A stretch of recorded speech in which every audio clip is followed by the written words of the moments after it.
I'm Savannah. I'm Elysia. And this is Burden of Proof. We're just jumping right in now on our intros. Otherwise, I will forget Yes. to say my name.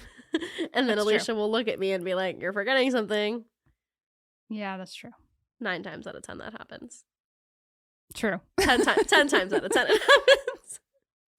That's okay. I think some people asked, actually, a few people asked me when we first started why we don't do a more like polished professional intro saying, who we are and the name of the show. And I don't know. We just never. We just don't. That's not polished and professional, isn't our vibe? No, I have to be professional at work. I Yeah. don't want to be professional in my true passion, which is podcasting. Well, my thing was, don't they know where they are? They clicked it. Yeah. I mean, they clicked on Burden of Proof. They know what they're listening to. I know people are so particular about the kind of podcast that they listen to, though. Oh, so everybody's gosh, don't taste get me started on that. Everybody's taste is different. Although I don't understand personally, because I listen to like all different kinds of podcasts. So yeah, some of them are more professional than others. I like the style that we've gone with. Obviously, I do too. I mean, call me biased, but yeah, everybody's different. And if we're not for you, then we're not for you. That's okay. That's okay. But we very much appreciate those that we are for. Yeah. So thank you. When this comes out, it will have been a while, but we recently hit our 6-month mark podcasting, and I was really emotional. I was like, look how far we've come in just 6 months. Yes. It's crazy. So happy anniversary. Happy half birthday. Happy half anniversary. All right. So now we'll jump into it. I have no idea what we're doing today. Okay. Yay. Like, I don't even. Because you were sick. So we haven't been talking much. Sorry if I cough. Yeah, that's fine. I'll try and edit it out. All right. So I was inspired by one of my favorite shows, Outlander. I bought the audiobook. I'm going to start it. I was so excited. Yes. I love the books. Although I think that audiobook might be a little bit racy to listen to. I've heard. Definitely. There are parts. Yeah, there's parts. So, yeah, be alone. With headphones. Yeah. Yeah, so this takes place in Scotland. And it is an old-timey case. Old-timey case. Old-timey. So, it is the case about Eugene. And yes, it's Eugene, not Eugene, because despite taking place in Scotland, he is actually French. Eugene. Yes. So it's Eugene. Eugene Marie Chantrelle. It's a very French name. Yes, it is. A baguette. A baguette. I'll leave the French accents to you. A mamma mia. That's Italian. That's offensive. Oh, sorry. I'm just kidding. We're normally pretty. It's okay. People around the world are going, those dumb Americans. Well, I also fine. say those dumb Americans Americans like 4 times a day. So yeah. What are you gonna do? We can't help where we were born. I think the French accent is one that I genuinely don't know how to do, and so now I need to fix that. Work on it. I'm going to. Yeah.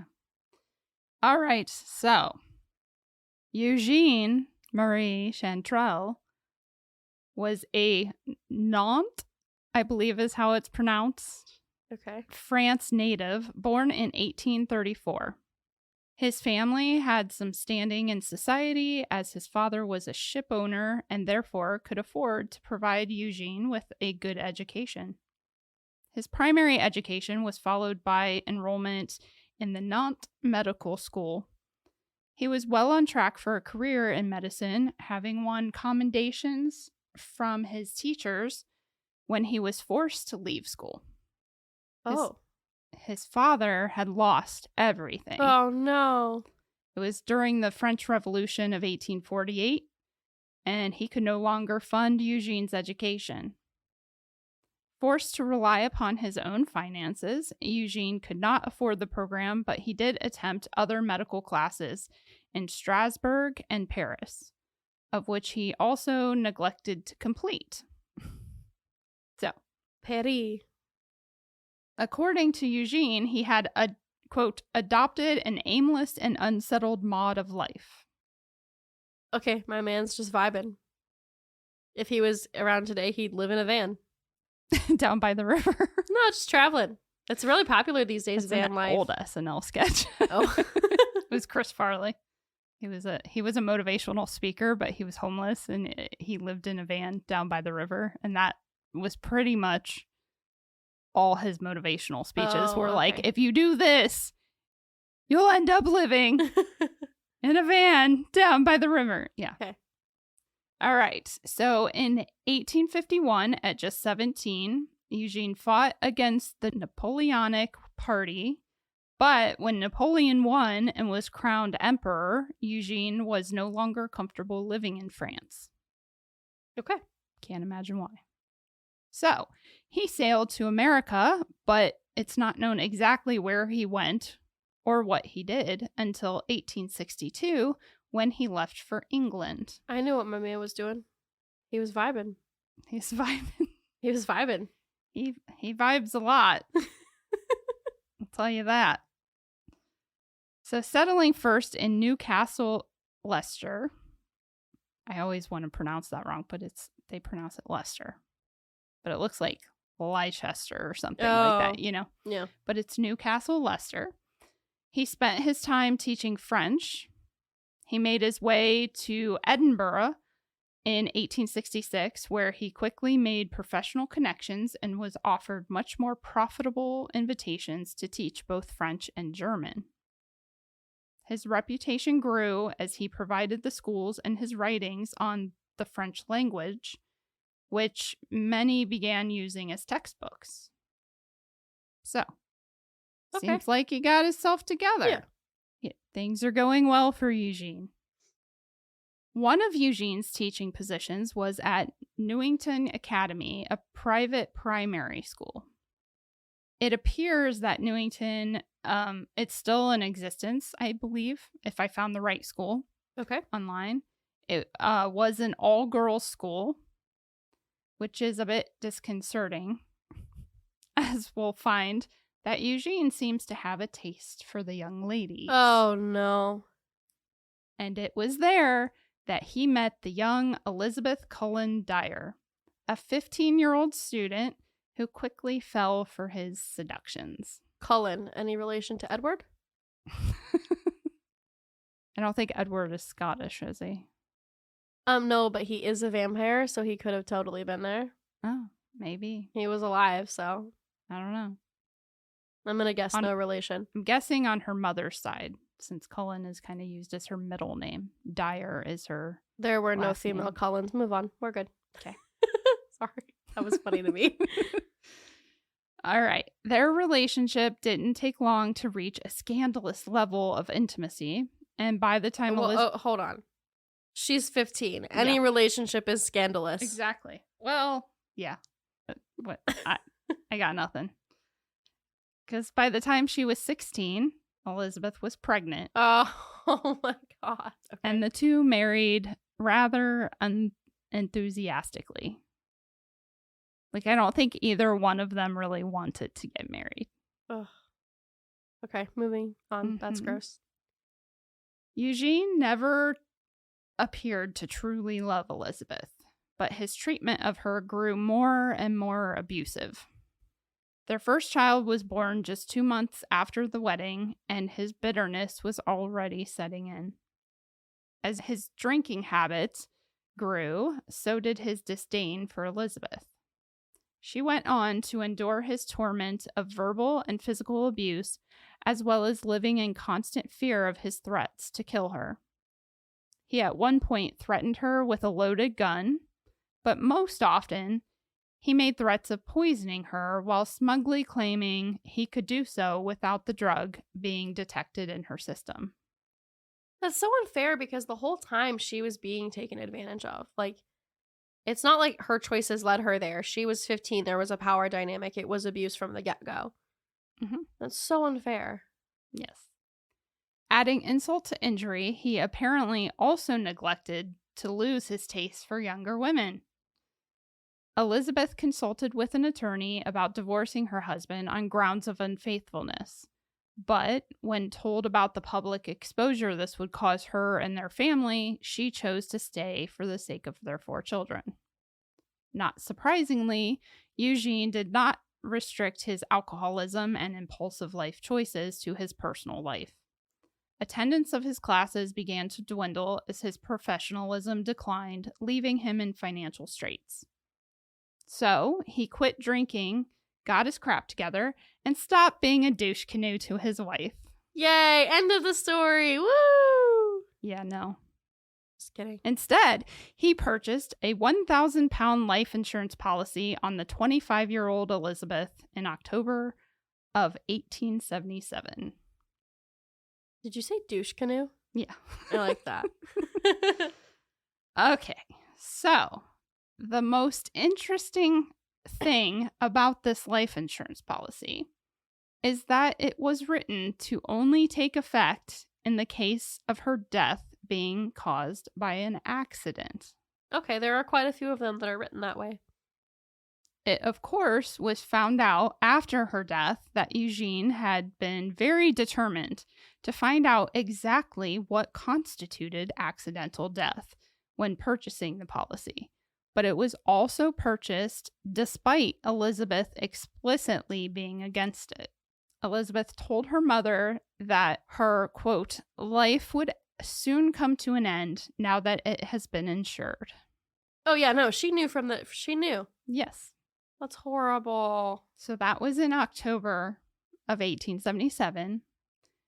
And just months later, on New Year's Day of 1878, Elizabeth suddenly became ill and decided to go to bed early. Her servant had been given the holiday off, but returned at 10 p.m. to find Elizabeth in bed with the baby beside her. Elizabeth told her she wasn't well and requested she bring her a glass of lemonade and an orange. You gotta get that vitamin C. It'll help. When the servant left the room, there was still some lemonade in the glass, and the gas for the heat was working. Okay.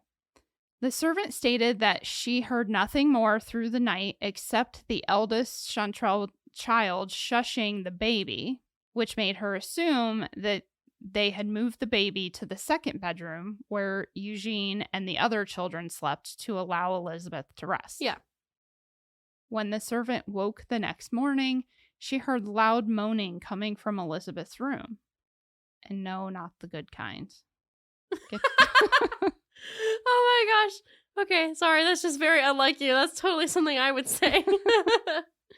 So Elizabeth was seemingly unconscious, but still groaning in agony. The servant immediately called for Eugene, who only stood at Elizabeth's bedside for a few moments before sending the servant to the other bedroom, claiming he had heard the baby crying. When she got there, the baby was still asleep. And when she returned to Elizabeth's room, she found Eugene moving away from the window. Okay, that's a little sketch. Yes, it's especially sketch. We'll get there. He then asked if she smelled gas, to which she replied no, but soon after, she did become aware of the smell. Okay. It quickly became so strong that the servant shut off the meter while Eugene went to fetch a doctor. Once assessing the situation, Dr. Carmichael sent for Dr. Littlejohn. Okay. Fantastic name. Dr. Littlejohn was the medical officer of the city. Oh, so he's the like, big guns. I gotta call the big guns in because this is weird. Eugene told both doctors that there was a gas leak in Elizabeth's room. And the gas thing, the pipe, happened to be right by the window. Convenient. So, Dr. Littlejohn insisted on calling Elizabeth's mother. And together, they removed Elizabeth from the home. But it was like forceful. Like, yeah. No, we're taking her. So they took her to the Royal Infirmary where they asked Professor McLagan, I believe, to examine her. The professor concluded that they were symptoms that were more indicative of narcotic poisoning, not gas. But unfortunately, it was too late and Elizabeth Chantrelle died that afternoon. That sucks because she was like, somebody was helping her, but it just was a little too late. Yeah. So the professor and Dr. Littlejohn performed an autopsy in which they, of course, could not detect the narcotic, but they were able to rule out coal gas poisoning. Okay. Their report stated that had her death been caused by coal gas poisoning, it would have likely been detected on her breath while she was still alive and would certainly have been detectable by smell when they opened her body during the autopsy. Gross. Yes. Fun facts, though. However, the speed of absorption of a narcotic poison may have been completely undetectable within hours of its administration. Okay. All other testing for any other cause of death came back negative. Upon further investigation, they found corroborating evidence of narcotic poisoning, though. The servant and the doctors had noticed vomit stains on Elizabeth's nightgown and sheets when they tended to her at home. They submitted the items to the other professors at the Royal Infirmary for analysis, and those professors found the presence of opium. Oh. Due to this discovery, confirming the good doctor's suspicions, further investigation was done, which uncovered the history of abuse and the insurance policy. So, officers arrested Eugene immediately after Elizabeth's funeral, just 5 days after her death. He was held for 3 months before the case was fully prepared, and he was indicted to stand trial. The indictment not only accused him of murdering Elizabeth, but it also addressed his treatment of her during their marriage, causing her to fear for her life. The case made against Eugene included 115 witness statements. Wow. And 198 pieces of evidence. That's insane. Now, the trial was a public spectacle, with people requesting a week in advance to be admitted. Like, Ticketmaster would have made a killing. Ticketmaster, I have words for Ticketmaster. I know. So the people showed up in droves despite inclement weather in an attempt to get a seat, but most were left standing outside in disappointment. Sad. Eugene pleaded not guilty, and so commenced the 4-day trial.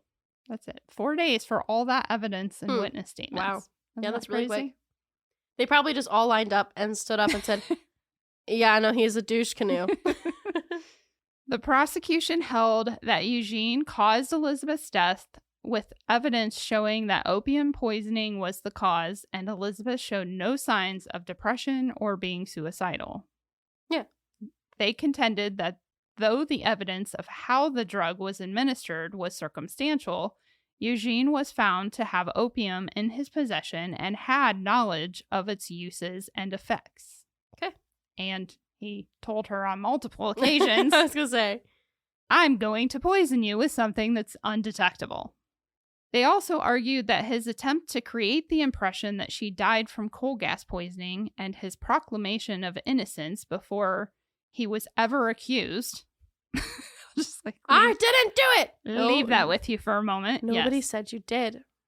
I was eating some baguettes. Yeah, basically they're like, this implies his guilt. Like, before we even suspected that he did this, he was saying, it wasn't me. I didn't do this. It wasn't me. Yeah, it's like when you're a kid and you're like, well, I found the lamp broken, but it wasn't me. And your mom's like, I didn't even know the lamp was broken. So it was you. I just have the Shaggy song playing in my head. It wasn't me. Shaggy? Yeah. You don't know that song? I thought it was Snoop Dogg. No, that's not Snoop Dogg. Oh, no. I have to don't know. educate Savannah Sorry. on, yeah, it's a guy named Shaggy. I thought I just know Shaggy from Scooby-Doo. Different Shaggy. Why did I think that was Snoop Dogg? Because you're right, it's not. No, Oh, well. it's not. Oh, I'm thinking of some shady. No, it's not Eminem. I don't know what's happening. I have I'm to brush confused. Savannah up on her 90s rap and hip-hop. Yeah, if music. you test me on any sort of pop music, I got that on lock. But the rap music, Not so much. not so much. That's okay. So, the evidence showed that the gas pipe in Elizabeth's bedroom was broken in a way that could not have happened accidentally. Oh my gosh. Okay. This Yep. is just ridiculous. Eugene had denied having knowledge of the pipe in general, but the evidence showed I don't know. I don't know how the pipe work. That was better. Thank That you. was better. Thank you. But the evidence showed that he had been present and examined the pipe during a previous repair. Okay, so maybe I don't know how the pipe work. Okay, what does that mean? Don't mean nothing. No. No, That- I lost that it one, there. You lost it. It started leaning towards like I don't know. Yeah, some other like I don't know. some other more northeastern European country. I don't. It's like a blend. It was like a blend. It's I'm just okay. trying not to do the Swedish Chef. That's the thing. Now that's all I can picture. As I have his picture in my head of as the Swedish Chef. It's funnier Although that way. Swedish is. I don't yeah. ask why. That's just what my brain is doing. I'm gonna go home and I'm gonna learn how to do French accent, and then I'm gonna come back and I'm gonna blow your mind. Okay. I count on it. I can't wait. All right. So finally, the prosecution shared evidence of his abusive treatment and threats to poison Elizabeth throughout their marriage. The poor state of his finances, along with the life insurance policy, which all points to motive. The defense, on the other hand, took a rather sad approach to the whole thing. Oh no.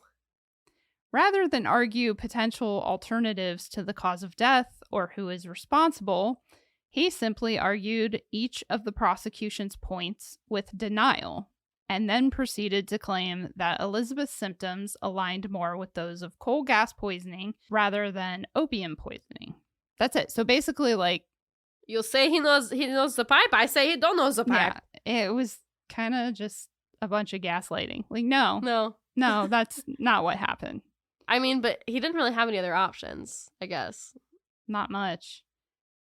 It was noted by those sitting in the trial that Eugene's composure remained intact throughout the whole thing until the closing statements of his defense, in which he repeatedly asked out loud, "Is that all the evidence for the defense?"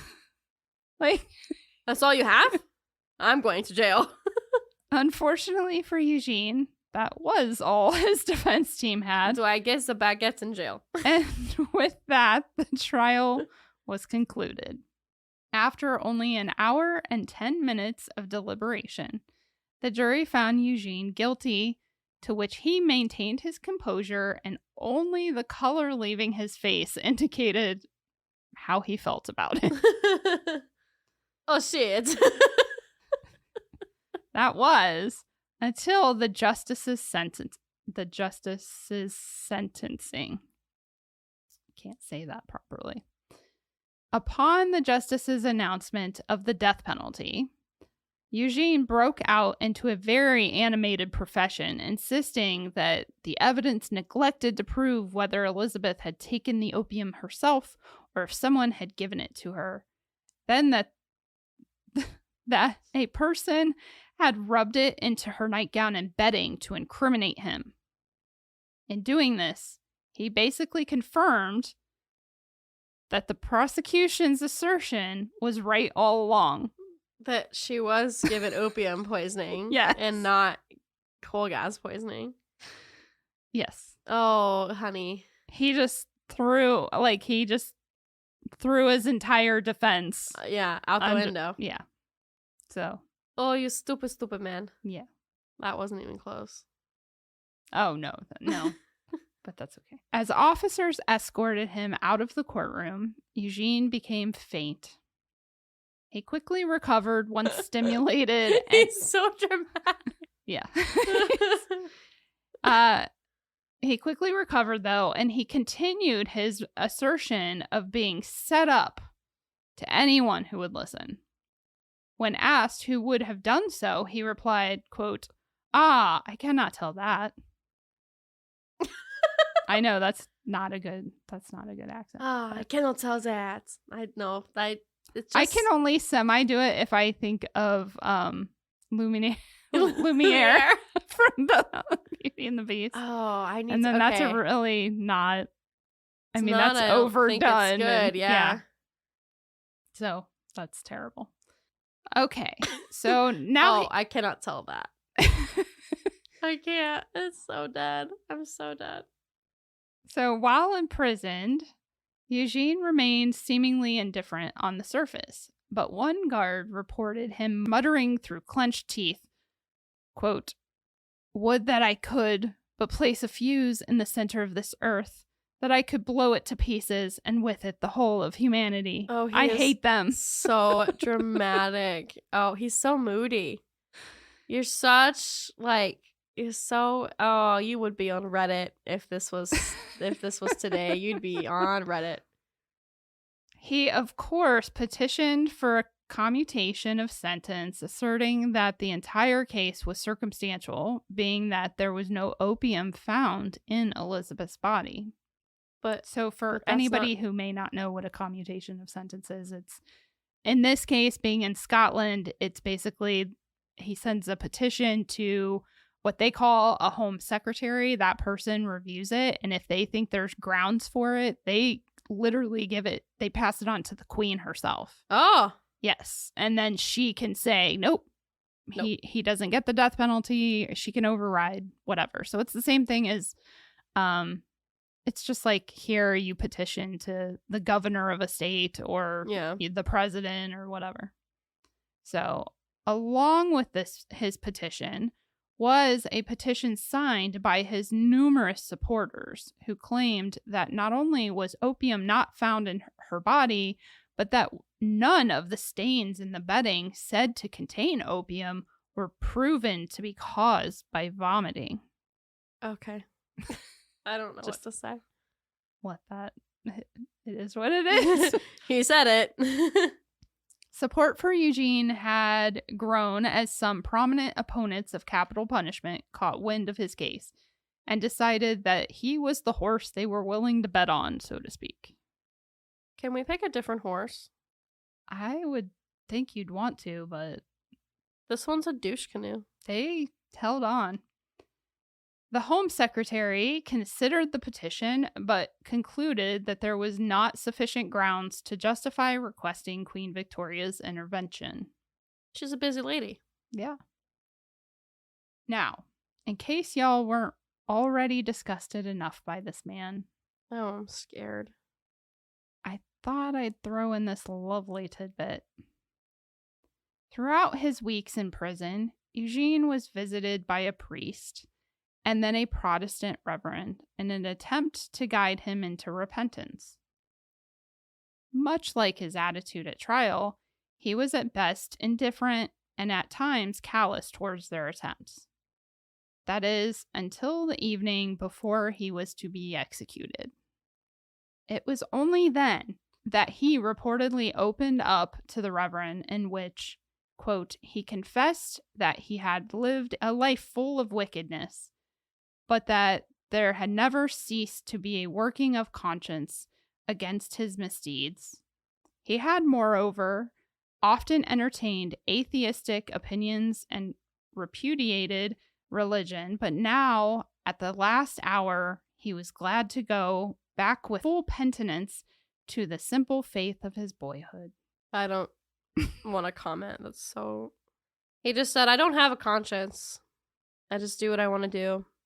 And now I got caught, so that's sad. That's basically what he just said. Yeah. That's annoying. Well, to me, it's that I get forgiveness, grace, God will forgive you and you can go to heaven no matter when you like repent and turn around. But it's really kind of gross to me that it didn't. I feel like if it had been genuine, it would have happened right away, not literally right. Like once he exhausted all options and he knows, oh yeah, I'm going to die. So I better figure it out and get it together so that I go, that's gross to me. Anyway. Ew. It's like Jimmy Fallon. Ew. Yes. Ew. After this confession, Eugene asked to write a statement in which he spoke of resting his hopes in Jesus, thanking the Reverend for his kindness, and most significantly, the claim that everyone knew how much he adored his children, and that because of this adoration, he could never have done anything to harm their mother. No. It had been 13 years since a prisoner was executed in Edinburgh. And thanks to the Capital Punishment Amendment Act of 1868, Eugene Chantrelle would be the first to be executed privately within the prison. Okay. This, of course, did not stop nor change the general public's morbid curiosity. I know. I hate when people are like, and we've talked about this before. Oh, I don't know why the obsessed with true crime these days. We've always been obsessed with true crime. Yeah. As a human race, we have always been obsessed with true crime and the morbid and like the macabre. Grotesque. Yeah. Always. Yeah. Now it's just super accessible. Yes. True. So on the morning of May 31st, 1878, thousands of people milled about outside the prison hoping to get a glimpse of Eugene, one last time. I don't think I'd ever want to go to somebody's like death sentence, like to anybody's execution. I don't have any desire to do that. Like my true crime fascination definitely stems a lot from the psychological side, not the grotesque or gory parts of stuff. I like some gruesome facts, but I don't think I have any desire to actually witness it. No. Yeah. No, I definitely don't. Like, I just think about Tansler and like people going to see her body. And I'm like, I don't think I want to do that. Like I can't say a crime scene, but I've seen people where people have died. Yeah. And I've even seen it directly after they've passed away and like in violent ways, and I don't like it. No. But even then I get it. I'm like, oh, that's kind of cool, but it's terrifying. I don't want to see it any more than I have to for work. Yeah. Or for even when it's not like some grotesque, like we've just changed so much in society. Yeah. I'm gonna go off on a bit of a rabbit trail, but it does. Yeah, it comes back. It makes sense. So just the other day, don't ask me how I got on this topic with my children. I don't even remember. But we started talking about like your wishes after you die. Yeah. Like, do you want to be buried? How do you want to be buried? Do you want to be cremated? All that stuff. And so I shared with them, well, I always thought I wanted to be cremated until I learned that actually the pollution from cremating is just as bad, if not worse, for the environment as being fully like embalmed and buried and whatever. Mm-hmm. And so we had the whole conversation of how I actually would prefer to be buried in a natural or, eco cemetery, but that they're only in certain places in the country, yada, yada.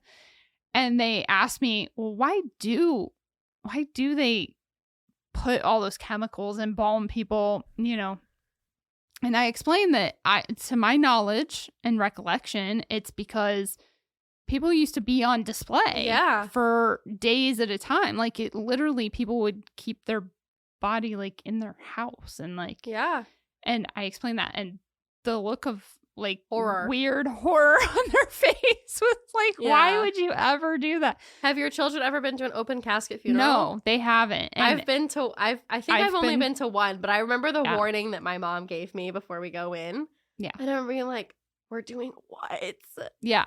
So, exactly. And that's what I told them, because they're like, the person's dead. Like, why do you need to see them? Like, why is that a thing? And I said, well, it's the idea that it gives you closure seeing them dead. Yeah. But the truth of the matter is, if you're grieving somebody, you still, it doesn't matter if you sat there and saw them dead. Like, you'll still have moments where you think you catch a glimpse of that, or you like forget for moments that they're gone, and you think, oh, I should call them, or whatever it is. It depends on the circumstances, and they're like, yeah, I don't think that would give me more closure. They're gone, and that doesn't. I mean, I kind of get it, but at the same time, I think to me it does more harm than good. But that's because we all know I feel very strongly about burial practices, and yes, so I told them about your choice of burial as well. I just didn't want to share it on here. I don't care. I want to go to a body farm. Yes. Steps are in place. It's happening, baby. They thought that was very cool. They liked the idea of that. Cool. Yeah, that you're helping. Yeah, in some way. So all that to be said, how did we get on this topic? The people have always liked creepy things, and but I've always thought that when you're watching or you're learning about serial killers who die and people who go to see it, I don't even know if it's hard to put yourself in the position of like, you had a loved one who was killed by somebody and they're now being executed. Do you go? And I don't know. I kind of feel like in that situation, I might. I understand why people would go. I don't think it would matter to me. As long as I know it's happening and I'm being told it's happening. No, I think I would go. I don't know that I would want to go. If I'm just thinking about it now, I'm processing it now, live thing. I know a few minutes ago I said I wouldn't go, but I think if like somebody had killed my best friend, they were going to be executed, I think I would be there and I'd be looking at them the whole time like, bitch, what do you think you are? That's what you get. Now you're gonna go and you're gonna go burn. Thank you very much. Yeah. I don't know. Anyway, this is a tangent. He didn't kill Chantrelle did not kill thousands of people, but no. I think it's just, it was so, especially when all the facts come out in court about his abuse of her, and it's just like, come on, man. I don't generally believe in the death penalty either, so this is all a pointless conversation. Oh, well. I guess that doesn't really pertain. I just had the thought. Yeah, I'm not really against it entirely. Yeah, I just don't really. I think that we do better with it, like in this time period that this case is taking. Yeah. Like, I feel like it was handed out a little too easily. Yeah. Well, I think part of that is they just didn't have the resources to deal with it. Yeah, they didn't have the billions of dollar empire that is our penitentiary. That is. Don't even get me started on prison reform, because I will. Yeah. So anyway, moving on. Sorry for all the banter. I know. Anybody now people like banter. People aren't going to listen. That's okay. If you don't like banter, it's okay. I'm almost done. We're wrapping up. So they didn't miss much. He did it. He was found guilty.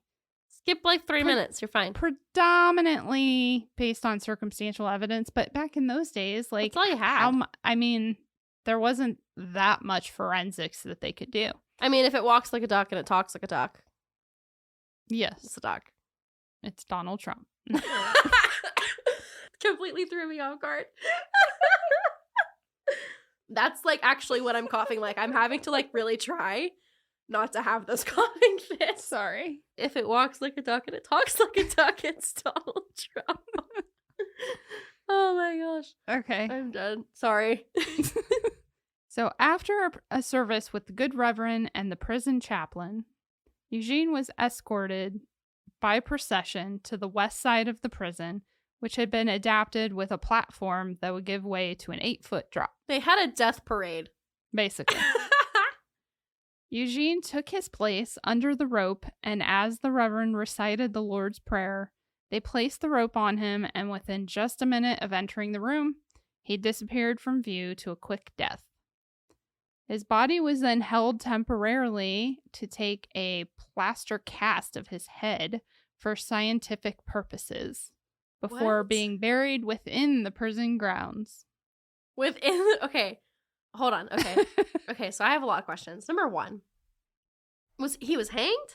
Yes. But This was the 1800s. So, okay, I guess my question is, so, okay, you might want to cut this out because this is probably stupid. So he was standing here, Mm-hmm. and they just gave the rope that much room to drop No, completely like it's a underneath platform and then it dropped. Yeah. But like not all platforms for hanging people back then like weren't built. Like sometimes they'd mess up and like not build it super. Yeah. The drop wasn't enough. Long This enough. was an 8-foot drop, so it was plenty of room and strong enough that when he went down, like I'm sure it snapped his neck. But my like, question right is, you said he disappeared from view, so like, did he yeah, go because underground? they're all it's like a room. Yeah. Oh, so okay. it's like a I mean, I don't know exactly, but based on the Yeah. description in the very agey 1800 language, it sounded like it's this room and they have the platform, but like you can't see him once he drops. Like, Yeah, I guess that was my question. I was just making sure that I heard you because right. they're in the room and some, a few of them are up on the platform, but you can't like See they, it, yeah. okay. And I think that had to do with that amendment act that It was they private. had passed that was like, this is not good that we have like this done publicly and everybody can see it. And so let's just do it within the prison privately. Okay. And the only people that need to actually see the body is, the people in charge. Yeah. And So then he was buried within prison grounds? yes. That's spooky. Yeah. I'm assuming, I don't have a real answer, but I'm assuming that was just standard. Yeah, they must have a cemetery then. That's weird. So that is the story of Eugene Marie Chantrelle. Wow. I enjoyed that. He lived a sad little life. He was a horrible person. Kind of. Yeah. Ew. Oh. Ew. There you go. Old-timey case. Excellent job. Thanks. Yeah. All right. Well, Thanks for hanging out with us, guys. if you made it If all you the way made it, through and listened to our nonsensical banter. if you made it this far, go comment baguette underneath Baguette. the Instagram post, and we'll send you a little video to say thank you. Yeah. That sounds cool. Yeah. All right. All right. Till next time, guys. Till next time. Bye. Bye. Thanks for listening, guys. Find us on Instagram and TikTok at Burden of Proof Pod and email us at burdenofproofpod@gmail.com.